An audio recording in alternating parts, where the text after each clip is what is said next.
사실 북한과 관련된 특히 군사 관련된 건 모든 건 다 북한이 오픈을 하지 않기 때문에 추정치를 가지고 이렇게 판단을 하는데요. 그나마 공신력 있는 우리 자료들, 우리 대한민국 국방부의 국방백서, 그다음에 스톡홀름 평화경제연구소 시프리라고 하죠. 이런 것들을 통해서 몇 가지 이렇게 좀 추정을 해보면 최소한 70여 척 정도를 가지고 있다. 근데 그 70여 척 중에서 1,800톤 수준의 로미오급이 대략 한 20여 척, 나머지 한 50여 척 이상은 300톤급 이상의 상어급 이렇게 이제 구분을 합니다. 그런데 이제 이 북한의 잠수함이라는 것이 뭐 구소련으로부터 일부 기술을 이전받아서 이제 과거 냉전 시대 때 대부분 만들어서 거의 성능 개량 없이 현재까지 왔기 때문에 현재 북한이 가지고 있는 보유하고 있는 1,800톤급 로미오급과 그리고 300톤 수준의 상어급 잠수함 자체가 굉장히 어떤 작전 수행 능력 하기에는 굉장히 좀 부족한 상황이 아닌가 이렇게 좀 평가를 하는데요. 주로 이제 북한 잠수함의 군사적인 어떤 활용 목적 자체가 해상 교통로를 뭐 차단한다든지 잠항을 하면서 수상함, 그러니까 바다 위에 떠 있는 해군 군함들을 공격한다든지 혹은 기뢰를 부설한다든지, 또 북한은 유사시에 특수작전 부대를 대한민국의 전후방에 아주 빠른 속도로 이렇게 전개를 시키게 되어 있는데요. 그런 기습에 필요한 침투 작전 지원용으로 활용하는 이런 목적들로 이렇게 활용을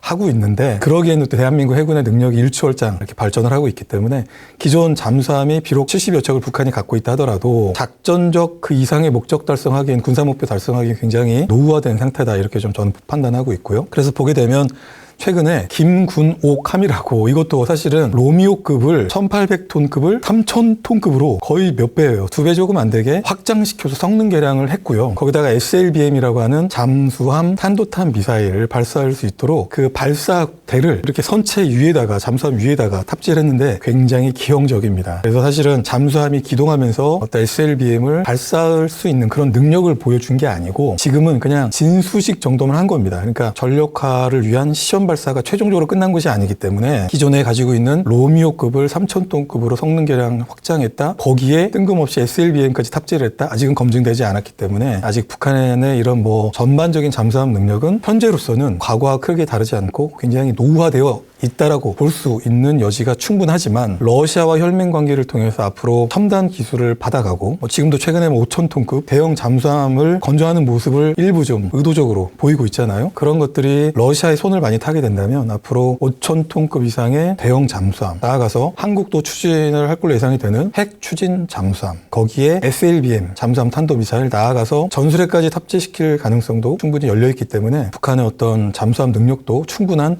잠재력을 가지고 있다 이렇게 전망하면 평가합니다.